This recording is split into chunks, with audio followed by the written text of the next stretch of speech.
नमस्कार प्रिय विद्यार्थियों, वीके नॉलेज इलेक्ट्रिकल में आप सभी का स्वागत है। निम्मी असाइनमेंट का सॉल्यूशन आपको करवा रहे थे और इलेक्ट्रिशियन सेकंड ईयर के इसमें क्वेश्चंस है। डे 41वां है ये। इससे पहले 40 क्लासेज हमारी हो चुकी है जिस पर हमने पॉइंट टू पॉइंट चर्चाएं की है। एक एक पॉइंट पर एक एक क्वेश्चन पर हमने विस्तार से चर्चा की है। आज का जो हमारा टॉपिक है वो कंट्रोल पैनल की वायरिंग का है। बिहार पीसीएल का अगर एग्ज़ाम आप देने वाले हैं ये टॉपिक बड़ा इंपॉर्टेंट है। क्वेश्चन इसमें से आते हैं और आजकल तो हमारे लिए वैसे ही ये नया टॉपिक है तो इसमें से क्वेश्चन बनने लग गए। जैसे डिनरेल क्या होती है, जी चैनल, रेसवे, इस तरह के क्वेश्चंस आते हैं। ग्रोमेट, फेरूल, लग, कंट्रोल ट्रांसफार्मर, कॉन्टेक्टर्स, तो काफ़ी बड़ा इंपॉर्टेंट टॉपिक मुझे लगता है। सो कनेक्ट हो जाइए, सभी बड़े इंपॉर्टेंट क्वेश्चन है। एक एक करके पॉइंट टू पॉइंट चीज़ों को पढ़ेंगे। और अगर आप आईटीआई एग्ज़ाम की तैयारी कर रहे हैं तो भी क्लास आपके लिए इंपॉर्टेंट है क्योंकि आपके एग्ज़ाम में भी क्वेश्चन इस टॉपिक में से आते हैं। तो चलिए शुरू करेंगे। हाँ, आगे बढ़ने से पहले जानकारी दे दूँ, ये 41वीं क्लास है तो इससे पहले 40 क्लासेज हो चुकी है। कंप्लीट निम्मी असाइनमेंट सॉल्यूशन नाम से प्ले लिस्ट बनी हुई है। प्ले लिस्ट में जाकर उन सभी 40 क्लासेज को भी अटेंड कीजिएगा। इस वीडियो के डिस्क्रिप्शन में लिंक है, हमारा एंड्रॉइड ऐप डाउनलोड कीजिएगा। ऐप में इसी तरह की प्रतियोगी परीक्षाओं के लिए टेस्ट सीरीज और कंप्लीट कोर्स अवेलेबल है। आप चाहें तो ज्वाइन कर सकते हैं और डिस्क्रिप्शन में लिंक है हमारा टेलीग्राम, ज़रूर ज्वाइन कर लीजिएगा। हम सबसे पहले अपडेट इन्फॉर्मेशन आपको टेलीग्राम पर ही प्रोवाइड करवाते हैं और ऐप में वीकली फ्री टेस्ट प्रोवाइड करवाते हैं तो वो फ्री टेस्ट भी आप अटेंड कर सकेंगे। सो आइए शुरू करते हैं, आगे बढ़ते हैं। मुझे लगता है इंट्रोडक्शन इतना काफ़ी है। आज के क्वेश्चंस को लेते हैं और चलिए पहले क्वेश्चन की तरफ आगे बढ़ते हैं। माय डियर, ये रहा आज का पहला सवाल आप सबके सामने। कर लीजिए क्वेश्चन का आंसर, पढ़ लीजिए आप भी मेरे साथ क्वेश्चन को। बहुत टॉप लेवल के क्वेश्चन है और कुछ न कुछ ज़रूर सीखने को मिलेगा। ठीक है, आइए सवाल नंबर 1 देखो क्या कहता है हमें। कंट्रोल पैनल वायरिंग में लिमिट स्विच का क्या काम है। देखो, लिमिट स्विच कंट्रोल पैनल में भी लगता है। लिमिट स्विच हर एक उस डिवाइस के, हर उस मशीन के, हर उस मोटर के साथ लगता है जिसका हमें रिस्क हो कि वो ओवर ट्रेवल ना कर जाएं। जैसे लिफ्ट, क्रेन, होइस्ट, जितनी भी होती है इन सब में लिमिट स्विच लगता है। दरअसल लिमिट स्विच में क्या होता है, लिमिट होती है, उस पर जाकर के मशीन का कोई मैकेनिकल पोर्शन लगता है और वो जाते ही प्रेस होता है। प्रेस होते ही NC का NO हो जाता है, यानी नॉर्मली क्लोज से नॉर्मली ओपन हो जाता है और मोटर की कमांड का जो कॉन्टेक्टर होता है ना वो ड्रॉप हो जाता है और मोटर हमारी रुक जाती है। तो लिमिट स्विच जहाँ कहीं पर भी लगता हो, कंट्रोल पैनल में कोई ज़रूरी नहीं है। हाँ, वैसे कंट्रोल पैनल मतलब हर एक मशीन का कंट्रोल पैनल ही हो गया। वो लिफ्ट का कंट्रोल पैनल, क्रेन का कंट्रोल पैनल, मोटर का, एक्चुएटर का कंट्रोल पैनल, मैं आपको डिटेल से बताऊंगा। अपने प्लांट में एक्चुएटर है, मैं तो पिछले 12 साल से एक्चुएटर ही देख रहा हूँ। LT सिस्टम के अंतर्गत आते हैं। वाल होते हैं, उनको ओपन और क्लोज करते हैं जिससे कि स्टीम का फ्लो कंट्रोल किया जाता है जो टरबाइन की तरफ जाता है। तो वो स्टीम फ्लो करने के लिए वाल में लगते हैं। तो एक्चुएटरों में लिमिट ही होती है जो कट जाती है, साथ में इंडिकेशन देने का भी काम करती है।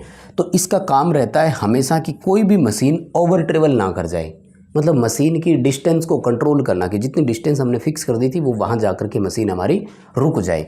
तो डी उत्तर होगा, control distance movement of any machine. किसी भी मशीन के डिस्टेंस मूवमेंट को कंट्रोल करना की लिमिट आ गई तो वहाँ मोटर बंद होनी चाहिए, नहीं तो ओवर ट्रेवल अगर होता है तो कुछ भी तोड़ देगा, कुछ भी नुकसान हो सकता है। माय डियर, सवाल देखिए अगला, जिसमें एक फ़ोटो आपको दिखाई गई है और पेपर में सवाल ज़रूर पूछा जाएगा। ITI एग्ज़ाम में तो आपके ख़ास तौर से सीधे क्वेश्चन आएंगे इसमें से, और ये क्वेश्चन तो पिछले 3 सालों में बहुत रिपीट हुआ है। CBT एग्ज़ाम में, ITI वालों में तो खूब आता है। डायग्राम दिया है और आपसे पूछ रहा है कि ये है क्या। देखो, कंट्रोल पैनल वायरिंग वाले में एक तो डायग्राम जितने भी दिए हुए हैं सारे के सारे पढ़ने हैं क्योंकि कंट्रोल पैनल की ऐसे सीरीज़ के बारे में हम जानते नहीं हैं। वास्तव में प्रैक्टिकली इनकी बहुत ज़रूरत पड़ती है और है। किसी भी पैनल को खोल लेंगे ना, ये लगे हुए हैं, ये गुंडी सी लगी हुई है, केबल बांधने के काम आता है। ठीक है ना। तो इसका पूरा नाम क्या है, इसका पूरा मतलब है क्या डिवाइस। तो डी उत्तर होगा, केबल बाइंडिंग स्ट्रेप बोलेंगे इसे। ठीक है ना, यानी केबल बांधने वाली स्ट्रेप है एक तरह से। ठीक है, पट्टी है जिससे हम केबलें बांधते हैं। रेसवे में बहुत सारी, या पैनल में मान लो बहुत सारी तारें जा रही है ना, तो वो उसमें लगती है। ठीक है, आइए अगले सवाल पर। इस वीडियो को आपने अभी तक लाइक नहीं किया है, प्लीज़ वीडियो को लाइक कीजिएगा। बिना लाइक के नहीं देखना है, बहुत मेहनत लगती है, एप्रिसिएशन की ज़रूरत है। और मैं तो चाहता हूँ कि आप आईटी एग्ज़ाम वाले जितने भी बच्चे हैं अपने अपने दोस्तों के साथ इसे शेयर कीजिए ताकि वो भी इस क्लास को देख सकें, उन तक ये चीज़ पहुंच सकें। बिना शेयरिंग के कंटेंट पहुंचता नहीं है। हम इतनी मेहनत से तैयार कर रहे हैं तो बच्चों तक पहुंचा दीजिए। कॉन्ट्रैक्टर का चयन के लिए मानदंड क्या है, यानी हमें किसी सर्किट में कॉन्ट्रैक्टर लगाना है, हम कैसे डिसाइड करेंगे? तो देखो भाई, अब अपने प्लांट में क्रेन होस्ट है, वो भी हम देख रहे हैं, कॉन्ट्रैक्टर बदलने ही पड़ते हैं। मोटरें, जैसे अभी एक्चुएटर वाली मोटर की बात कर रहे थे, उसका भी कॉन्ट्रैक्टर कई बार चिपक जाता है, ओवर ट्रेवल कर गया। तो कॉन्ट्रैक्टर के लिए 2 इम्पोर्टेंट चीज़ें होती है। हम सबसे पहले तो ये देखते हैं कि वो लोड में कितने एम्पियर करंट लेता है, तो एम्पियर के हिसाब से डिसाइड करते हैं, और एम्पियर लोड से आता है, यानी कितना लोड उस पर है। जैसे मोटर 3 किलोवाट की है, 5 किलोवाट की है, 15 किलोवाट की है, 100 किलोवाट की है, तो इसके हिसाब से कॉन्ट्रैक्टर लगेगा। मतलब 5 एम्पियर का कॉन्ट्रैक्टर भी होगा, 15 का भी है, 16 का भी है, 32 का भी है। सेकंड ऑप्शन ये आता है कि उसमें जो कॉइल लगेगी कॉन्ट्रैक्टर में, उसकी कॉइल वोल्टेज कितनी है। बहुत सारे अपने प्लांट में कॉन्ट्रैक्टर, क्रेन और होस्ट में जितने भी होते हैं ना, कभी भी ये सवाल प्रैक्टिकली आ सकता है कंपटीशन एग्जाम में। क्रेन और होस्ट में कंट्रोल सप्लाई 110 वोल्ट की होती है, लेकिन बहुत सारे हमारे जो पैनल होते हैं ना, उसमें 240 वोल्ट की होती है। कुछ जगह पर ये रेयर चांस होता है, इंडस्ट्री में कॉइल वोल्टेज 415 वोल्ट बहुत कम होती है। होती तो है, 2-4 सिस्टम अपने प्लांट में भी है जिसमें 415 वोल्ट रेटिंग, कॉइल की रेटिंग की बात कर रहा हूँ मैं। 2 फेजों के बीच कॉइल जुड़ेगी तो कॉइल पिकअप होगी। RYB, वो तीनों फेज तो पावर कॉन्ट्रैक्टर कहलाते हैं। मतलब जो हमारी होल्डिंग कॉइल होगी, कॉन्ट्रैक्टर कॉइल जिसको बोलते हैं, NVC बोल सकते हो, उसमें 110 वोल्ट रेटिंग भी आती है, 240 वोल्ट भी आती है, और 415 वोल्ट भी आती है। तो हम ये रेटिंग भी देखेंगे, यानी 2 मेन चीज़ें होती है हमारी। मैं आपको बताऊं यहाँ पर कौन सी आएगी। एक तो आएगा आपका लोड, तो ये वाला लोड ठीक है, और दूसरा सप्लाई वोल्टेज लिखा है इन्होंने, तो हालांकि ठीक है, सी ऑप्शन के साथ जाएंगे। वैसे एक्चुअल में सप्लाई वोल्टेज की बजाय कॉइल की कंट्रोल वोल्टेज रेटिंग देखी जाती है, या फिर पूरा लिखना था कंट्रोल सप्लाई वोल्टेज। ये कंट्रोल कितने वोल्ट की जाती है। हमारे 2 सर्किट होते हैं, एक पावर सर्किट होता है, एक कंट्रोल सर्किट होता है।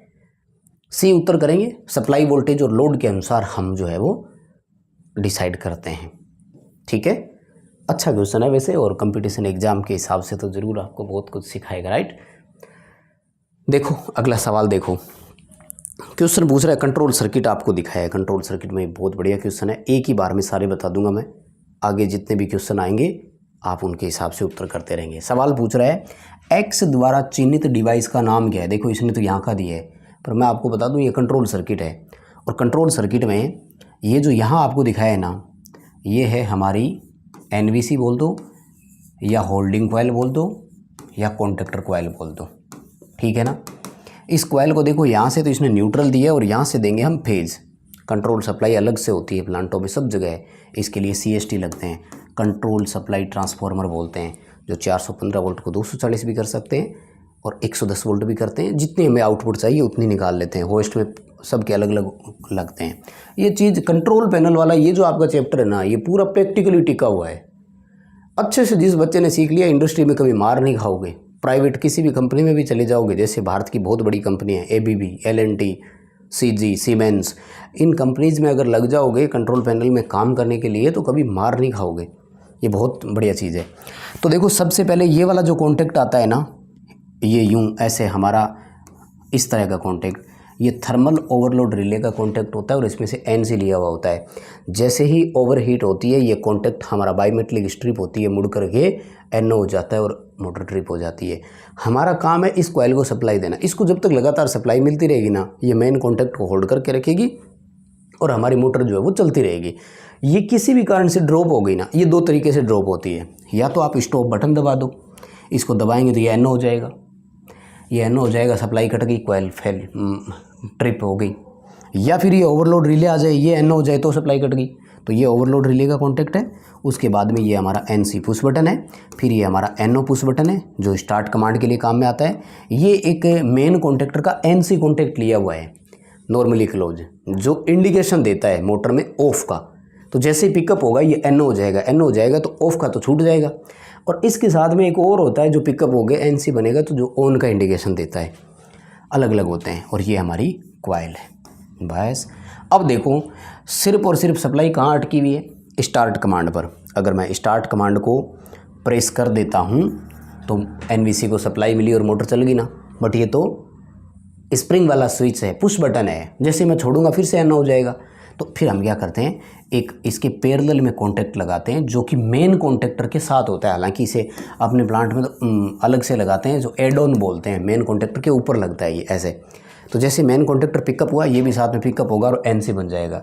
तो फिर ये सप्लाई क्या करेगा, लगातार अपने में से देता रहेगा, इसलिए हम इसे होल्डिंग कॉन्टैक्ट के नाम से जानते हैं। वैसे इसका पूरा एक्चुअल नाम होता है ऑक्सिलरी कॉन्टैक्ट। तो आप ये सारे याद रखना अपने अपने हिसाब से। Overload relay, NC push button या स्टॉप पुश बटन बोल देना, स्टार्ट पुश बटन बोल देना, ऑक्सिलरी कॉन्टैक्ट बोल देना या होल्डिंग कॉन्टैक्ट बोल देना। ये लिया हुआ है एक NC, इसकी कोई नहीं पूछेगा, और ये आपके कॉन्टैक्टर की कॉइल हो गई। बहुत इंपॉर्टेंट चीज़ है। D उत्तर आएगा, ऑक्सिलरी कॉन्टैक्ट करना है। ये जो अपने इंचिंग सर्किट का नाम सुना है ना आपने, हमारे इंचिंग सर्किट में ये वाला नहीं होता, होल्डिंग कॉन्टैक्ट नहीं होता भैया। अब इसमें अगर देखो होल्डिंग नहीं होगी तो क्या करेंगे, स्टार्ट कमांड जब तक देकर रखेंगे तब तक मोटर चलेगी, छोड़ देंगे मोटर फिर बंद हो जाएगी, क्योंकि होल्डिंग कॉन्टैक्ट नहीं था। मुझे लगता है एक बार ना पूरी कार्य प्रणाली मैंने आपको समझा दी। इस बात पर तो वीडियो को लाइक बनता है ना, दबाइए प्लीज़। बिना लाइक के नहीं देखना, बहुत मेहनत लगती है, बहुत मेहनत लगती है। सवाल देखो अगला, X से चिन्हित डिवाइस का नाम क्या है, फिर पूछ लिया, तो ये ओवरलोड रिले का कॉन्टैक्ट है। ठीक है ना, मतलब इसमें से कुछ भी आ जाए अब कोई प्रॉब्लम नहीं आएगी, बन जाएगा सर्किट भी आपका। कंट्रोल पैनल वायरिंग में इस एसेसरी का नाम क्या है माय डियर, वैसे इसका नाम है ग्रोमेट, लेकिन इसका वास्तविक या एक्चुअल नाम होता है ग्लैंड। जिन जिन बच्चों ने प्रैक्टिकली काम किया वो बता सकते हैं। ये केबल को पैनल में लगाने के लिए होती है, इसको चकनट बोलते हैं। ठीक है ना, इसमें से केबल गुजारी जाती है। तो सबसे पहले ये चकनट खोल लेते हैं अपन, और कंट्रोल पैनल जो होता है ना हमारा, उसमें होल होते हैं, उस होल में ये वाला हिस्सा डालते हैं और फिर यहाँ से अंदर से चकनट कस देते हैं। तो ये वाली चीज़ जो है ना उसमें पैनल में फिक्स हो गई। केबल कटने से बचाव के लिए होता है, क्योंकि केबल सीधी देखो, अगर मेटल का पैनल है उसमें से निकलेगी तो यहाँ ऐसे टच करेगी, रगड़ते रगड़ते कभी ना कभी केबल कट जाएगी। तो ये केबल को होल्ड करके रखता है, हिलने भी नहीं देता और केबल कटती नहीं है। ठीक है ना, बहुत ही बढ़िया चीज़ है। और बाकी नाम से देखो यार, लग रिंग टाइप होते हैं, पिन टाइप होते हैं, देखे ही होंगे ना, मैंने बहुत बार फोटोज़ डाली हुई है। अभी प्लांट जैसी ड्यूटी पर जाऊंगा ना तो फ़ोटो खींचकर आपको टेलीग्राम पर डाल के देता हूँ। जितने भी दुनिया भर के लग होते हैं, थिम्बल, ये भी कनेक्टर टाइप के होते हैं। तो आंसर तो C होगा, ग्रोमेट होगा। और टर्मिनल कनेक्टर, टर्मिनल्स को जोड़ने के लिए होता है, TB बोलते हैं शॉर्ट में, टर्मिनल बॉक्स। फिर एक और सवाल दे दिया आपको। एक तो ये ध्यान रखो, कंट्रोल पैनल वायरिंग में डायग्राम जितने भी है सारे के सारे पढ़ने, एक भी नहीं छोड़ना है, क्योंकि डायग्राम में से आता ही है। तो पूछ रहा है कि इस एसेसरी का नाम क्या है माय डियर, ये है डिन रेल। ठीक है ना, डिन रेल क्या काम आती है, डिन रेल होती है घरों में, आजकल आपने देखा होगा MCBयाँ लगती है ना आपने, तो ऐसी तो एक पट्टी होती है और उसके ऊपर टक टक टक MCB लगा दी। दरअसल पैनल बोर्ड में क्या होता है कि स्क्रू वगैरह कसने के लिए जगह नहीं होती है, और हमें एसेसरीज़ को वहाँ पे लगाना है, ओवरलोड रिले को भी लगाना है, कॉन्टैक्टर को भी लटकाना है। तो कॉन्टैक्टर ऐसे ही होता है प्रैक्टिकली अगर देखोगे तो पहले ना 1 या 2 होल करके बस इसको लगा देते हैं हम, और कुछ नहीं करते, हम इसको लगा देते हैं। और फिर इसमें ये देखो, ये जो 2 हिस्से दिख रहे हैं ना, यहाँ पर हम ओवरलोड को, कॉन्टैक्टर को सीधे लगा देते हैं। अलग से प्रत्येक ओवरलोड कॉन्टैक्टर, उसके लिए हमें स्क्रू वगैरह लगाने की ज़रूरत नहीं है। तो इसका नाम है डिन रेल। क्या नाम है, डिन रेल। ठीक है, पेपरों में 2 सवाल आते हैं, एक तो ये आता है कि इसका नाम क्या है, दूसरा आता है इसका काम क्या है, और तीसरा सवाल आता है कि बिना स्क्रू का इस्तेमाल किए हुए कॉन्टैक्टर और ओवरलोड लगाने के लिए किसका उपयोग करते हैं। तो डिन रेल करना है। मतलब वाइस वर्सा क्वेश्चन आते रहते हैं, दोनों तरीके से पढ़ना, दोनों बहुत बढ़िया है। अगला देखो, वायरिंग के कलर कोड को लेकर सवाल पूछ रहा है, नीला, काला और लाल, यानी रेड, ब्लू और ब्लैक, ऐसा किसका है माय डियर, ये है हमारे DC सिस्टम का। उसमें भी कौन सा, जब DC में 3 तारें हो। बहुत इंपॉर्टेंट चीज़ बता रहा हूँ, UPPCL TG2 आपसे कंपटीशन एग्जाम में पूछ चुका है, प्रतियोगी परीक्षाओं में सीधा क्वेश्चन आना मैं तो बहुत इंपॉर्टेंट मानता हूँ। रेड होता है पॉजिटिव के लिए, ब्लू होता है नेगेटिव के लिए, और ब्लैक होता है ग्राउंड के लिए। DC3 वायर सिस्टम में इसका इस्तेमाल किया जाता है। बहुत अच्छा क्वेश्चन है, पेपरों में आ सकता है। हमारा जो 3 फेज AC सिस्टम होता है ना, इस सिस्टम में हम RYB का इस्तेमाल करते हैं। और अगर AC के उपकरण है तो उपकरण के लिए हम UVW का इस्तेमाल करते हैं, और सिंगल फेज AC में रेड और ब्लैक का इस्तेमाल करते हैं। राइट, याद आ रहा है क्या? ये तो वो चीज़ें हैं ना जो आपके लिए प्रैक्टिकल है। आओ अगले सवाल पर। एक्चुएटर के साथ कौन सा स्विच मशीन की गति या वस्तु के भाग के द्वारा ऑपरेट होता है? बता दिया ना, एक्चुएटर। दरअसल एक्चुएटर एक सिस्टम होता है जिसमें गियर बॉक्स भी होता है, आगे जो प्लंजर वगैरह कोई भी है, जैसे वाल ओपन क्लोज करवाना है, वाल के अंदर सीट लगी हुई है तो उसको उठाने के लिए सिस्टम, एक तरफ मोटर लगी होती है और मोटर के साथ एक ड्राइव असेंबली लगी होती है। ड्राइव असेंबली के साथ में लिमिट स्विच लगी होती है, ओपन की लिमिट, क्लोज की लिमिट, ओपन का टॉर्क, क्लोज का लिमिट, ओपन का फीडबैक, क्लोज का फीडबैक, टोटल 6 लिमिट लगती है। तो एक साइड में 3 काम करती है, दूसरी साइड में 3 काम करती है। ठीक है ना, तो इनको लिमिट स्विच बोलते हैं। इनसे फीडबैक भी जाता है और कंट्रोल भी होता है साथ में। ठीक है ना, ये चीज़ें तो प्रैक्टिकली काम करोगे तभी समझ में आएगी, काम बहुत आएगी। जब इनको वास्तव में पढ़ते हैं और देखते हैं और प्रैक्टिकली चीज़ों को सामने आती है ना, तब लगता है कि वाह क्या चीज़ है। आइए अगले सवाल पर। पैनल बोर्ड में 2 अलग अलग अर्थिंग प्रदान करने का उद्देश्य क्या है? ये तो पैनल बोर्ड में नहीं है, हमारी मोटर्स जितनी भी होती है उनमें भी होता है। किसी भी फैक्ट्री वगैरह में आप चले जाना, वहाँ पर आपको मोटरों की भी डबल अर्थिंग मिलेगी। इसके पीछे सबसे बड़ा कारण क्या बताया गया है कि एक अर्थिंग किसी भी कारणवश फेल हो सकती है, कहीं से भी ब्रेक हो सकती है। सो हमें बैकअप के तौर पर एक अर्थिंग और मिले, यानी हम ये इंश्योर करते हैं 1 earthing in case of other failure, मतलब कन्फर्म रहेगी कम से कम एक तो काम करे, दोनों नहीं तो। ठीक है ना, ये बहुत बढ़िया क्वेश्चन है, आएगा जरूर पेपरों में, पढ़ना। चलो ये है वो क्वेश्चन, अब आप करो इसका उत्तर बिना देखे बिना बताए, पढ़ो और बताओ मुझे भी, ताकि समझ में आए कि किसको कितना सही आया समझ में। क्या पूछ रहा है? पेंच का उपयोग किए बिना पैनल बोर्ड में MCB, ओवरलोड रिले, इन सबको माउंट करने के लिए इनमें से किस सहायक सामग्री का इस्तेमाल करते हो? नो डाउट किसका इस्तेमाल करोगे? डिन रेल का। देखो G चैनल जो होता है ना, ये भी वैसे इनके जैसा ही होता है, लेकिन G चैनल को जनरली TB लगाने के लिए इस्तेमाल करते हैं, बस और कुछ नहीं। TB में नीचे की साइड एक स्प्रिंग होती है। G चैनल में क्या होता है, रेसवे इसमें है। डिन रेल और G चैनल में थोड़ा सा मैं आपको फ़र्क बताऊं। G चैनल जो होता है ना, वो एक तरफ से यूं होता है और दूसरी तरफ मुड़ा हुआ होता है, मतलब एक ही साइड से G चैनल मुड़ा हुआ होता है। और डिन रेल में दोनों साइड ऑप्शन होते हैं, तो एक साइड से फंसाओ, दूसरी साइड से स्प्रिंग अटकती है डिन रेल में। जबकि G चैनल में एक साइड G की आकृति है, यूँ प्लंजर मुड़ा हुआ है, दोनों साइड नहीं होता है। ठीक है, ग्रोमेट पहले हम देख ही आए।